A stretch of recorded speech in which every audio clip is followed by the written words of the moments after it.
Welcome back to CFO Weekly, where we're talking with financial leaders about how to build efficiency in their teams, create time for strategy, and ultimately get results. With your host, Megan Weiss. Let's jump right in.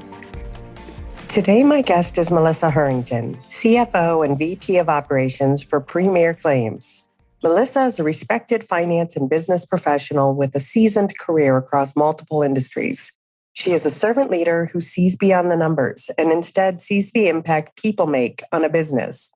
Aside from her husband and 2 children, nothing makes Melissa more proud than watching her team's individual growth under her leadership. Melissa has been with Premier Claims from almost the beginning and has contributed greatly to the exponential growth they have experienced in recent years.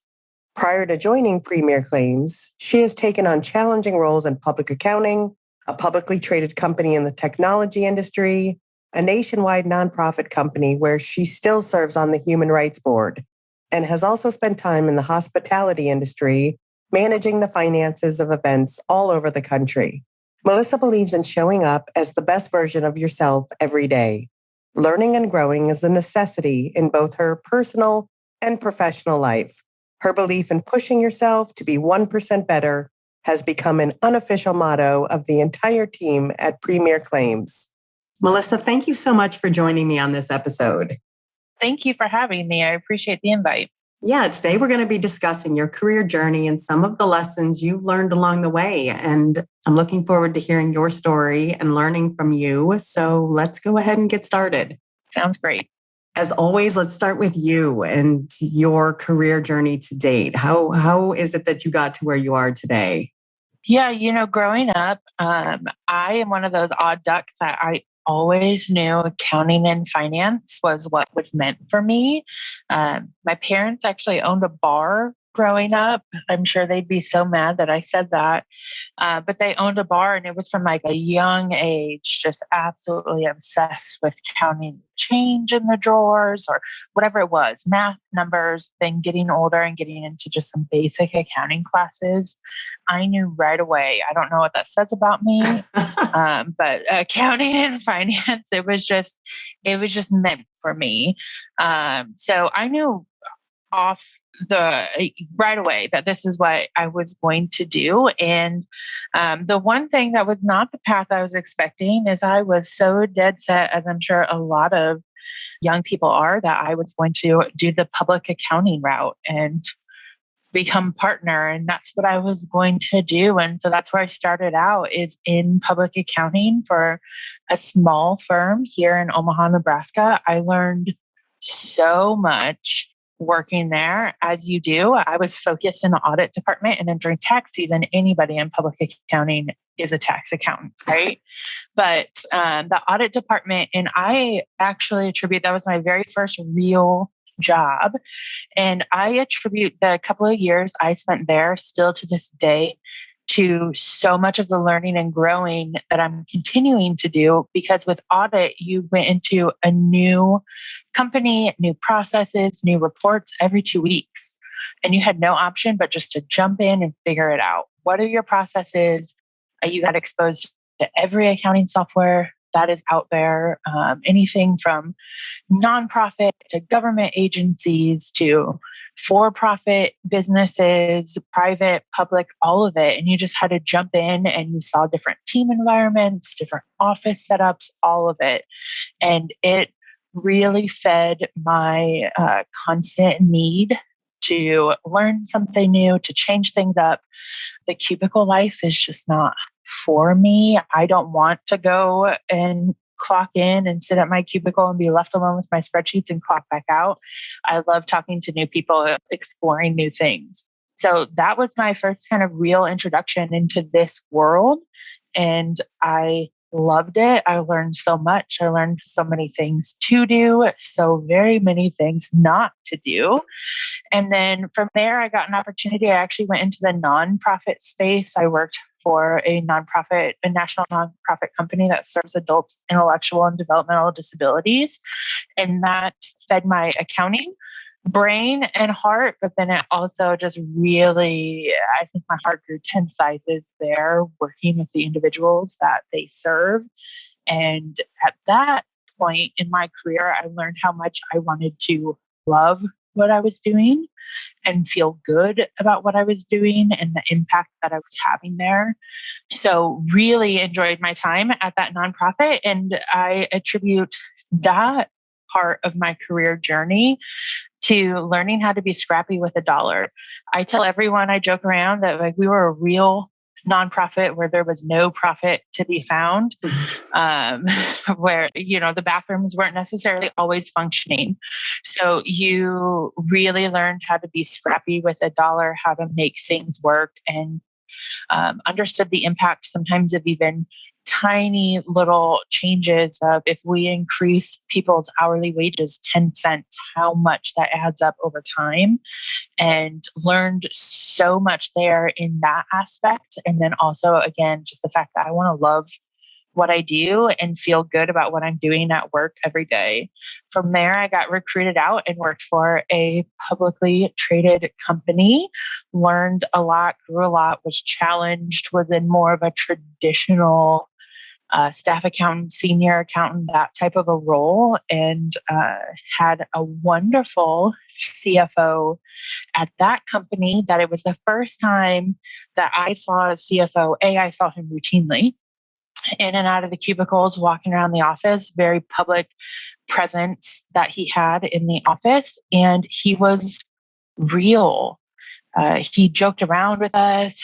He knew my kids' names, despite the fact that I was at that point 4 steps on a hierarchy chart away from him, asked about my kids, told us ridiculous stories about his children and his family. And everything about that experience taught me like, that's the kind of leader that I want to be. I don't want a corner office. I don't want to be on a pedestal. The job comes with a lot of pressure, and I get that, but he was still so real and just kind of down in the trenches with us. We had an atrocious month-end process. While we were there, we were certainly working on getting through it. And obviously it was years ago when things were not automated, the opposite of automated, but he would be in there just suit jacket off, sleeves literally rolled up, and helping us figure out like, I want this rec balance. Why aren't we doing this? My Excel sheet broke. And that was, to me, kind of that learning process, and that piece of my journey that is the kind of leader that I want to be should I ever reach that level.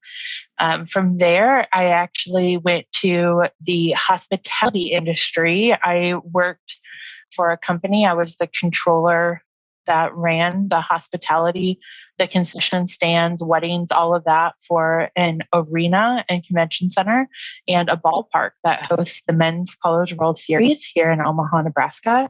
And that was the time of my life. When your office is backstage at a Lady Gaga concert or at the national championship game of anything, as a sports fanatic, like it just couldn't get any better of an environment than that. But we had our second baby.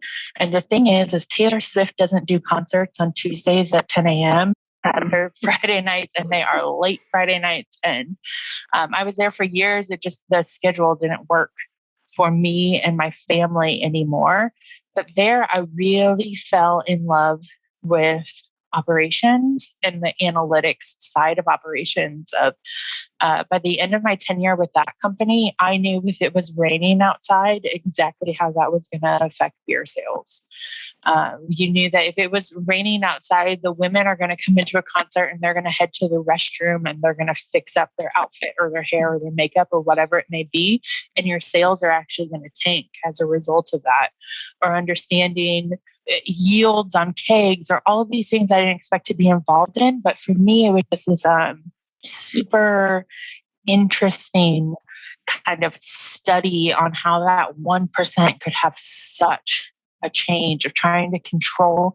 You can't tap too many kegs if you don't also have a concert tomorrow, because those are going to spoil, but you need to tap enough kegs that you can get enough people served during just a 15-minute intermission in the concert or whatever it may be, and worked really closely with the operations director there. The two of us were kind of two peas in a pod and worked really closely together to then analyze those financials after every single event. And it was that was just love at first sight for me of getting into those things, getting into kind of the weeds. Loved my time there. But again, that schedule just didn't work for my family. And I actually got recruited back to that nonprofit that I was working with before. The CFO, I ran into him in line at Starbucks and made a joke, and one thing led to another. And before I knew it, there was a text message coming my way and I was giving notice. And it was just kind of a serendipitous timing for me. And that nonprofit forever had my heart, and they still do. I actually serve on our human rights board now. And went back there for a short period of time in a more elevated role, certainly than I was at earlier in my career, and still loved it. And out of the blue, the owner of Premier Claims, we still don't know how it happened or how he found my number or anything else. We certainly have two different sides of that story. Reached out to me and said that he was a brand new company, just getting started. He had just moved to Omaha, Nebraska 2 weeks before. And I found myself sitting across from a conference table with him having a conversation. And one thing led to another. And of all the things I had done in my career, from public accounting to nonprofit to for-profit to publicly traded, I had never spent time with a startup. And I was terrified, absolutely terrified. But when you just click with someone in a conversation, him and I just clicked. And I was like, let's do it. Let's try this out. Let's try something new. And I came on and I assisted him in a 1099 kind of consulting almost role. I tell him I did all of his financials from my kitchen table. And then when the time was right, I left that nonprofit full time and jumped in as the CFO and VP of Operations, my current role with Premier Claims now. That was about 4 years ago. Yeah, 4 years ago this upcoming month, and have been here ever since. So tell us about Premier Claims. What is it that this company does? Yes, so we are a national public adjusting firm. So we work property insurance claims, something that maybe doesn't sound that exciting on the surface, but I could talk roof and insurance all day long now at this point. So we actually advocate on behalf of the policyholder. So when you have a loss that takes place at your property, typically those are a result of a weather event. So a hailstorm, a tornado, a hurricane, whatever that may be, and you contact Jake from State Farm and he comes out and he gives you a quote and you feel like that quote was underpaid or potentially even wrongfully denied, you could hire us as a public adjuster to advocate on your behalf. So we go toe-to-toe, head-to-head with Nationwide, Allstate, State Farm, the big names, the deep pockets, the funny commercials, and we ask for more money on its surface, but essentially all we're doing is negotiating and advocating on behalf of the policyholder to ask your insurance carrier to pay out your property insurance claim appropriately according to the policy that you pay premiums on. That's interesting. I didn't even know places like that existed. Yes. Yeah, I didn't either until I was sitting across from Kyle and having that conversation. And I think everyone, when we talk about it, they're like, oh, yeah, I could have used you. Yes. And I tell everyone it's almost a sad reality that we're a company and that I have a job here. I wish there wasn't a need for us, but there's a pretty significant need for the service that we provide. We're really great at what we do. There's no denying that. But to me, it's almost, I brag on my team, but it's almost a sad statistic that on average, every claim that comes to us over the history of the company, we increase that claim on average 911%. Wow. Which is mind blowing. And kudos, the best team, hands down. But at the end of the day, that shouldn't be a reality. There shouldn't be a need for that, but obviously there is. And, yes. Mother Nature, she's a beast, and they have a bottom line that they're trying to protect. I get it. I do at the end of the day, but we advocate and do the best that we can to make sure that we can make our clients whole again. Yeah. What's right is right. Yep. So you're the CFO and the VP of Operations? Yep. and the Keurig water filler upper. A lot of hats for sure. It really goes back to my time in hospitality as I was working side by side with that director of operations. I was so much better of a finance professional when I understood the operation. Yeah. Because the numbers tell a story. And I think accounting and finance, which there's been such a dramatic change in the last decade, but historically, prior to that, we were just these reporters of old news, right? Like I'll add up the numbers and I'll tell you what we did. Sometimes when you have those crazy month-end closes, like I can tell you, hopefully here on June 21st, I can tell you what we did in Q1 and let you know what the results of that was. And it's just the pace of the world has changed, I feel like.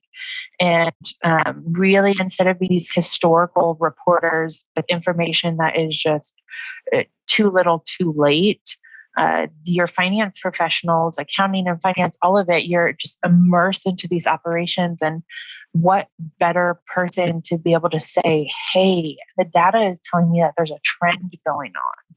There's something going on over here in the sales department that we need to dig into. Or what if my adjusting department, since we're public adjusters, what if they could get just 1% more approved? How does that affect things kind of in that future space?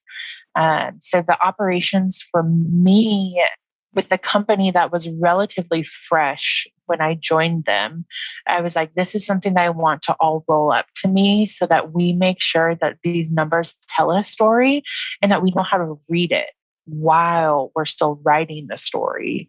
So yeah, the operations piece funnels up to me, and then all of the company support as well, HR, legal, IT, those things are all coming right on up to me. So you mentioned that you were terrified to join a startup. What was that transition like? And how do you like it today? What was that transition like? I'm not going to lie, Kyle, if you're listening, you know I respect you. About the Friday of my first week, I texted my husband and I was like, what am I doing? It is the wild, wild west out here. It was such a culture shock at first. But I took that opportunity. I was scared. I'm risk averse just naturally.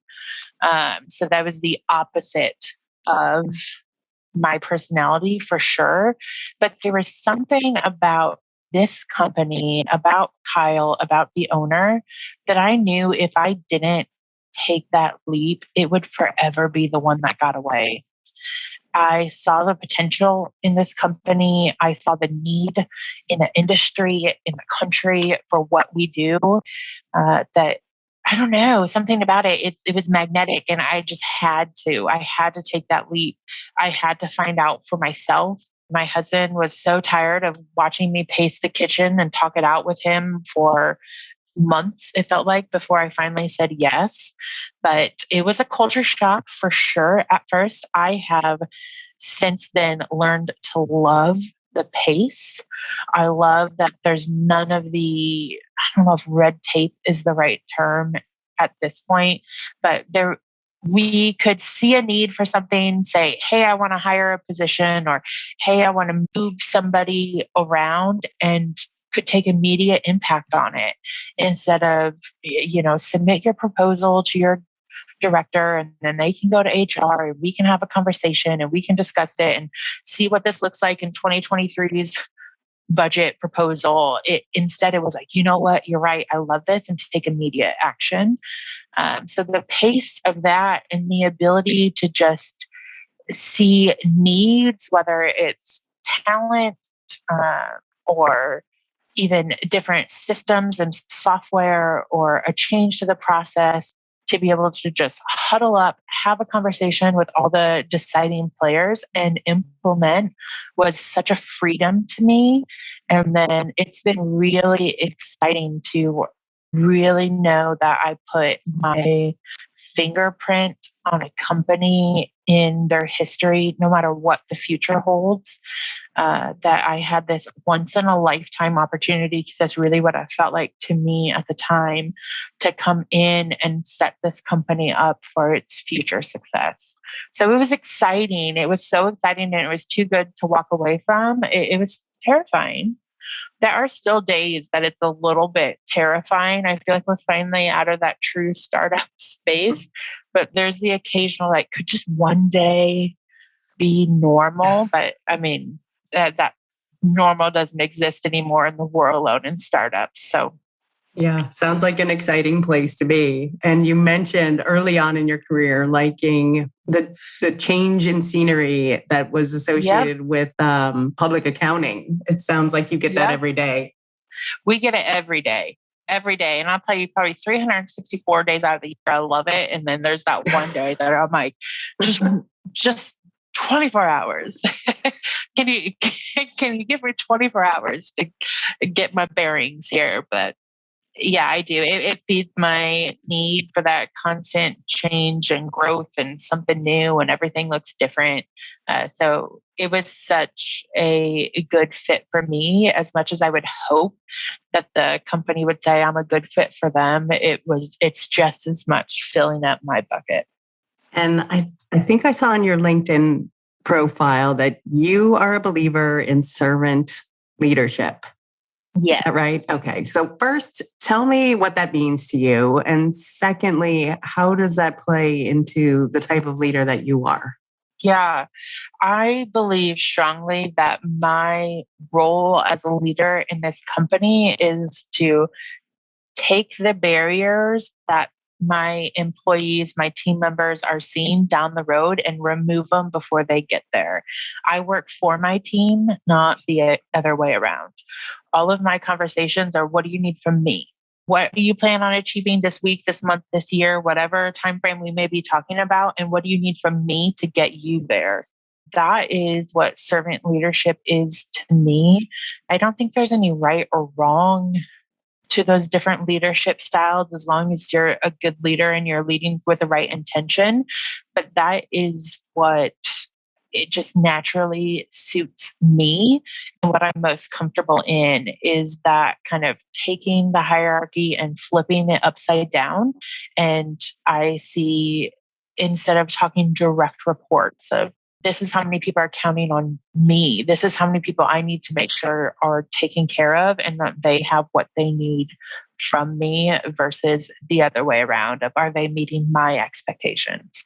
I mean, am I meeting their expectations? I sure hope so, but I work every single day kind of towards that, of just making sure that I am showing up as the best version of myself and staying out ahead of them, and trying to kind of keep that pace and just spotting the issues. Or sometimes they tell me where to look and where the issues are at, and I'm like, got it, on it. Let me run with it from here and see what I can make happen. Yeah, that's awesome. That sounds like what a true leader should be. I think so, but I know not everyone. There's all those different opinions out there. And that's the nice thing about opinions, is everybody gets to think that theirs is right. So you posted on LinkedIn that you love to hear new ideas and philosophies and read about others' successes, and that you love reading about their learning lessons from their failures too. So what failures in your career have shaped your journey? I love that question. I love failure, period. I think it's so important. And there's no teacher quite like failure, right? Of just learning it yourself. And as long as you take that failure and you just pause and look at it and say, what could I have done differently? And what will I do differently going forward? I think it's so huge and so pivotal. And those are lessons that stay with you, which is why, big believer in failure. I also think if you're not failing, you're staying in your comfort zone way too much. If everything is going right 100% of the time, then have you tried anything new? So pretty comfortable with failure around here for sure. As far as my career journey, there's been lots of missteps in there. I'm sure of them. I feel like I fail probably 10 times a day. And what I'm saying, or maybe a decision that you make or anything else. I had made a really big failure on a big implementation at a nonprofit where I just botched the ROI calculation and how I was looking at it, and just had the total wrong viewpoint on it. I should have asked for help. At the end of the day, that's what it was, is I should have gotten more information. I should have asked more questions, and I should have asked for help. Instead, I was trying to prove myself. It's an ROI calculation. I mean, but obviously I could do it. I was so confident in myself at that. And I was worried that if I had asked those questions, that maybe my direct supervisor would think I wasn't capable of something. And I botched it. I made terrible assumptions.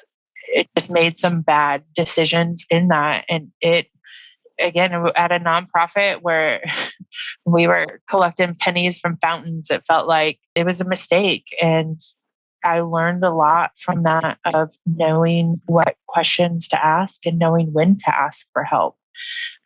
Here at Premier, there was a time that we grew too fast, and it was a big, giant failure at that point, and it exposed every single hole in our process when we were growing and scaling, and then overnight just took on way too much that we weren't ready for, we weren't staffed for at that point, and it blew every hole in our boat, that's for sure. But it was also such a pivotal time for us as a company when we discovered that. There was a lot of new leadership positions that developed out of that. There was a lot more trust, I think, between Kyle and I's professional relationship, when I'm saying, yes, I'm risk averse, but we need to slow down. Kind of that, okay, we really need to run this stuff past each other. We took our CRM and invested a ton of money into people to get our CRM really locked down and our process tight, so that things wouldn't slip through the cracks in the way that they were. Not necessarily loving the result of that time period as the company, but we absolutely would not be the company that we are today if we didn't go through that pressure cooker of a failure at that time. So Premier Claims has grown 20 times in the last 4 years. Is that correct? Yep. That's right. 21x. Yeah, that's amazing. So what do you guys attribute that exponential growth to? I attribute it to my team at the end of the day. They're brilliant at what they do, and results talk. There's no denying that. It's a lot of that growth.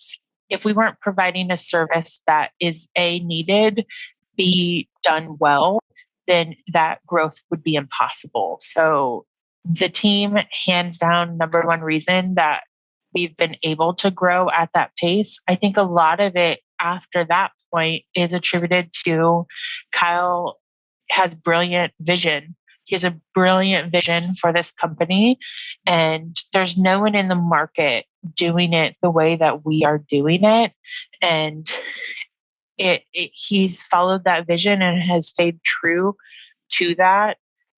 Your typical mom and pop public adjusting shop has maybe a handful of people, and everybody does all the things. And what we did is we took the process and we broke it down, and we let experts be experts at what they do. So I have my field staff all over the country that goes up on the roofs. I call them our boots on the roofs instead of boots on the ground, that they are really great and have spent their lives outside in the elements on roofs, inspecting things. They know what they're looking for. They have a trained eye for it, and asking them to sit at a desk 40 hours a week would be their actual nightmare. So go be great at that. I have a adjusting team that are brilliant negotiators, are trained at negotiating, have no problem with their backbone of picking up the phone every single day and asking for more money, demanding that we are right in not our assumptions, our research that the insured is owed more money and they are brilliant negotiators, they would not be great going up and down ladders all day, every day. And so kind of taking that stuff and separating it out into all of the departments that we have today and just hiring really great people who can execute. I don't want to say one thing, it's not that simple, but stay focused on what it is that they are great at and then go be great at that has been a huge piece of then being able to grow at that pace. But ultimately, at the end of the day, it's the team that gets the results that we've been able to get. And they are hands down the reason that we've been able to scale at that pace. And how are you managing to find great people these days and attract them and retain them? What a loaded question. Not to lie. You got 45 minutes. So the market's changed a lot. 2 years ago, we weren't facing near the challenges that we are facing today. But this also kind of lends to what I was saying earlier of what I love about the startup space is just being able to make decisions. I hire people and I focus on hiring people. And what I mean by that is we've had people come through the door applying for one position, and then they're sitting across from me and I'm like, you are a right person, but this is not right seat. But I want to work with right people for the company. And we hire winners at the end of the day. And if I think someone is a winner, I will find a place for them at this company. Yeah. And I realize I'm only able to do that because that we are scaling and growing. For every company, that's not necessarily an option. But if somebody's sitting across from me, I'm like, you are who I want to work with. You are who I want to spend this amount of time with. You are a winner, but this is not right seat for you. Trust me, if you can, out of this basic interview here, join us and let's find the right seat. Sometimes I'll create a position around them. We've actually had a handful of people that have started that are still unaware of what their job title is. And that's no small ask. I get that. But if you trust us, if you see the vision, if you see what we're doing here, let's come in and commit to figuring it out together. And then I have people on my team that have worked across all departments. The one story I always tell is one of my best employees, hands down. She joined us in the marketing department and did a great job.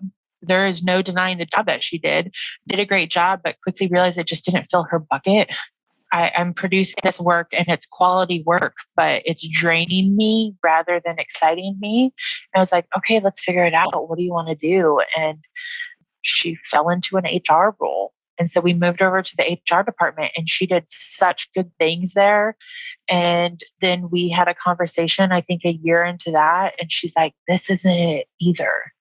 I don't know what it is. And I was like, okay, so let's talk about it. What did you love about your job, your role here? What do you not love about it? And we found out that what she loved about it was the fact that she was the first person in an HR seat that I hired, and I offloaded it off of my plate. And she loved creating the process. She loved making the rules. She loved kind of shaping out the department, but not the actual work.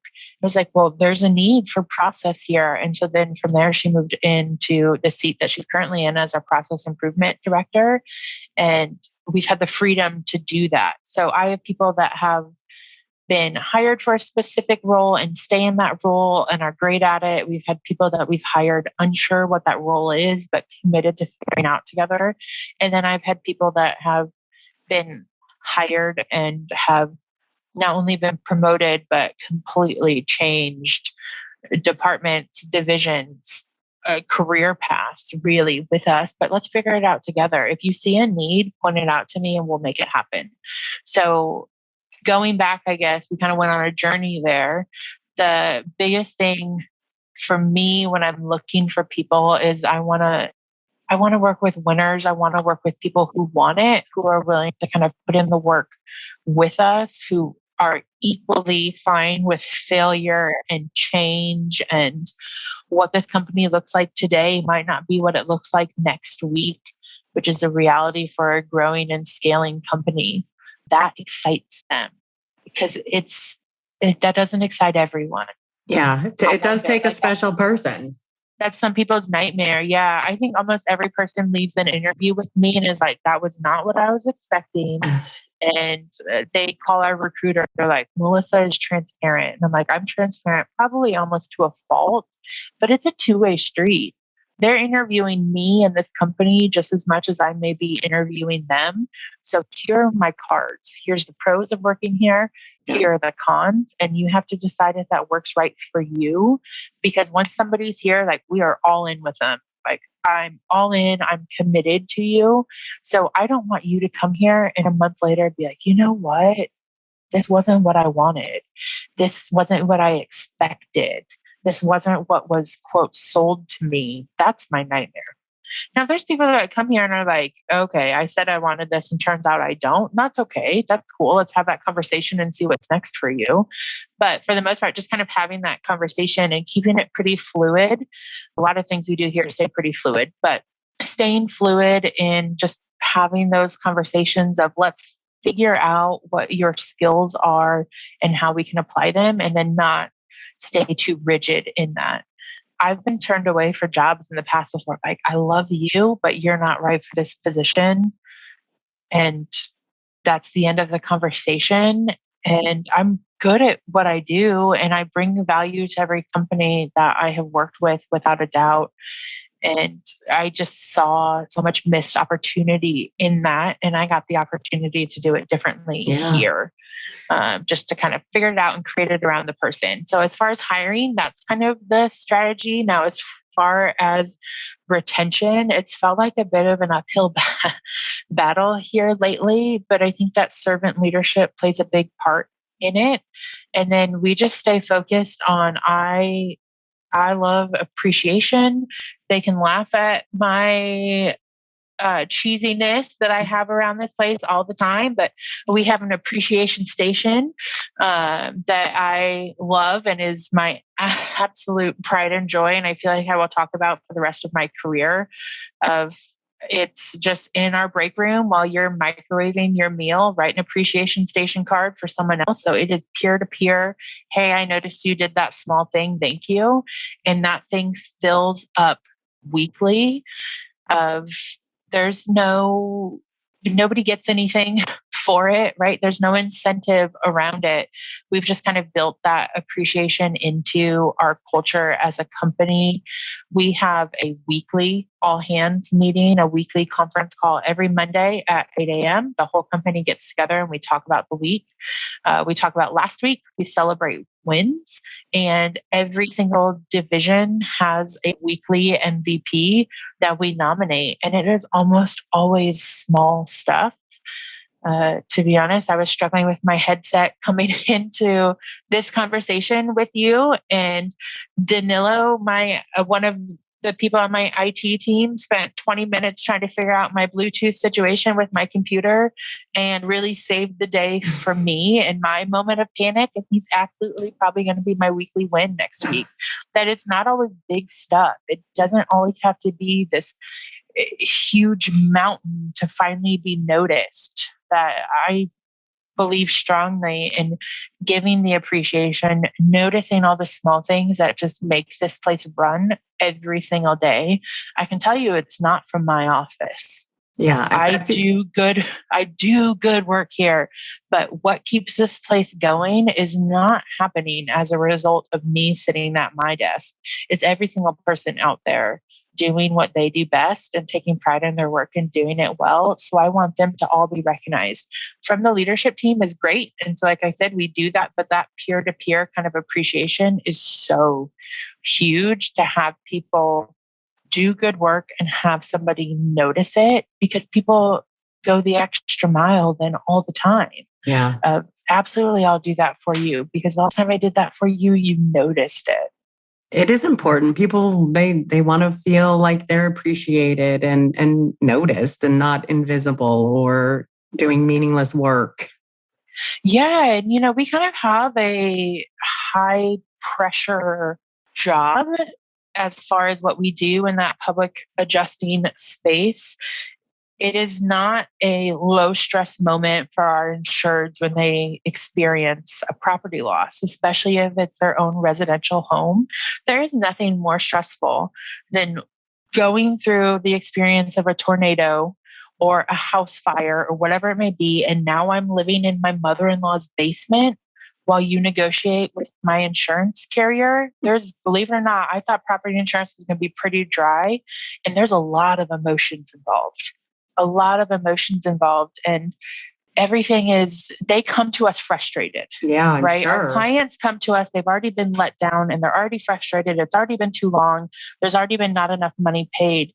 So it's a pretty intense environment, I guess you could say. So whatever it is that we got to do to kind of cross department, step up for each other. Somebody's having a tough day. Somebody needs something. I hear all the time, like, let me get that for you. I'll take care of that. I know you've had a day, whatever it may be, just showing that appreciation. But then I think further than that, it's built such strong connections within the company. It's built such strong cross-department collaboration as well, that then we see people supporting each other when they a lot of times need that support without ever having to ask, because people don't want to ask for the help, myself included. So you're a mother, you're a wife, and you're a CFO. How do you balance all of that? Well, I always tell everyone, first of all, I don't. I don't have some magic schedule that I run by or anything else. I saw this video years ago and I've never been able to find it again. For as much as I talk about it, I've never been able to relocate it. So maybe somebody will hear this and they'll send it to me. It was on YouTube. I think maybe it was a TED Talk, but they were talking about when you are juggling a bunch of balls, that the thing that's important is to know which ones are glass and which ones are rubber. I'm going to drop balls. I'm going to let things slip through the cracks. I'm going to have to tell people, no, I can't make that commitment, whether that is my husband or my children or my employer. It's knowing which ones are rubber and can bounce and which ones are glass and are going to shatter and there's no going back. And just staying focused on that priority. I tell everyone, and that's probably where you saw it on my LinkedIn, but my employees here, I start saying it and they hear it so much. I think sometimes I get some eye rolls that I'm a wife first, a mom second, and your employee third. And I'm not interested in rearranging that. Now, that's easy to say. It's a totally different thing to do, but I am steadfast on sticking to that and being pretty unapologetic about it. So to me, that means I miss almost every single one of the happy hours at work. I got to get home and I got to put on my mom hat. Yeah. It means that I miss some things here, and sometimes it's important things because I need to go home and spend time with my husband and see my children or show up for the big stuff. So a very recent example that I use a lot when I'm talking about this is we work property insurance claims, and those claims happen after storms. That's a reality. And Hurricane Ida hit on August 29th of last year. And my sales team is literally driving into the middle of the eye of a hurricane. And it's my daughter's first day of preschool. And sorry, it's my daughter's first day of preschool, but I'm not sorry. I'm unavailable. I understand that my team is driving down to Louisiana as a hurricane is making landfall so that we can go and support our insureds and our clients there and be there when they are going, as soon as that storm clears and they're going to need us most. But I'm walking my daughter into preschool. And so I don't get distracted. I'm actually going to turn my phone off because I know when it's buzzing and making noises and everything else, I'm going to not be able to stop looking at it. But I'm walking her in undistracted. My husband and I are then going to go have breakfast because thank goodness all of our children are officially out of the house.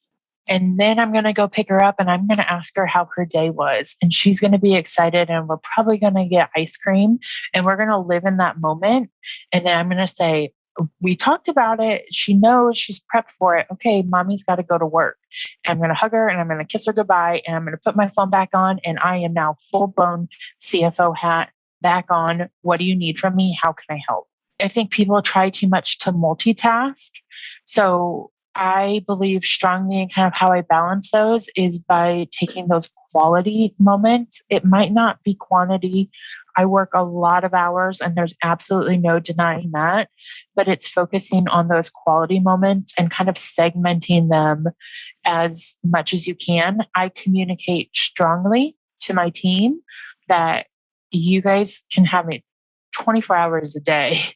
I have my phone on D&D, so text me in the middle of the night if that's what you need to do. And if I'm asleep, it's not even going to wake me up. And if for whatever reason I'm awake, let's make it happen.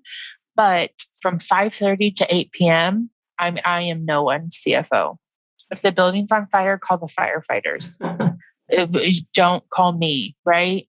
5:30 to 8 p.m., I'm going to go home. I'm going to ask my kids how their day was. I ask them every single day, what was the best part of your day? And they ask me, what was the best part of my day? And we're going to have dinner together. Or that all sounds beautiful and wonderful. Really, we're racing to gymnastics and baseball and wherever else we got to be because that's the phase of life I'm in now, playing their taxi driver. But we're going to go do those things. I'm going to be present. And at 8 p.m., when I kiss them goodnight, I have zero issues getting my laptop back out or my phone back out and catching up on those texts or emails or whatever it may be. But from 5:30 to 8, that hat is coming all the way off. It would have to be something pretty significant for me to interrupt that time. And the amazing thing about setting those boundaries is figuring out how quickly people respect them. And send me the text, send me the email, just understand you're not going to get a response from me during that time frame. And I'll get text from people who report to me or from our owner directly. They'll be like, hey, what do you think about X, Y, and Z? And then a follow-up text. It's dinner time. Didn't even realize what time it was. Get back to me later. It's like, I didn't even need that. Sorry, get back to me when you can, because sorry, I'm not going to get back to you until I can. So that was such a learning lesson for me, as well as just if I set the boundaries of what works for me, people will respect them. Yeah. And then also set their own boundaries of what does that look like for them and what works well for them in that capacity. So it's a balance, but it does feel like I'm letting a lot of people down a lot of times. There's no denying that, but learning to kind of be okay with it. And then going back to that YouTube video, which I would take a copy of if anyone can find it, of just learning which one of those rubber balls can bounce and which ones are glass, and making sure that you keep those front of mind. Yeah, I mean, it isn't easy setting boundaries, but it is important. Otherwise, you end up being good at none of your roles. Exactly. Yeah, trying to do all of them. Or I struggled with that at first. The first time I had CFO on my business card, I just felt like the game changed for me. The expectations changed for me. And I needed to be something that I wasn't. And burnout is so real. Yeah. And I learned that lesson that hard way in all capacities. And kids are watching and they notice. And while I think, oh, we're just watching a movie, what does it matter that I'm texting? My son had no problem giving me side eye and then just, straight up telling me, oh, we're not watching this movie. And in my head, I'm thinking, like, what does it matter? We've seen this movie 100 times. But to him, that's what he wanted to do with mommy, not with Premier Claims CFO. Mm-hmm. And so I really had to kind of learn how to set those boundaries and respect them. And I am happier as a result of it, hands down. Melissa, thank you so much for being my guest today. I've really enjoyed this conversation with you. Thank you for having me. It's been fun. Yeah, I appreciate you taking the time to be here with us today. And to all of our listeners, please tune in next week. And until then, take care of yourselves. If you're ready to boost efficiency and streamline your accounting processes at significant cost savings, it's time to talk with Personiv. Their people-powered solutions have transformed the delivery of back-office tasks and general accounting functions for decades, partnering with clients to provide everything from accounts payable to payroll services. See what Personiv can do for you by visiting personiv.com. You've been listening to CFO Weekly, presented by Personiv. Please subscribe wherever you get your podcasts to hear all of our episodes. Want to learn more? Check out personiv.com. Thanks for listening.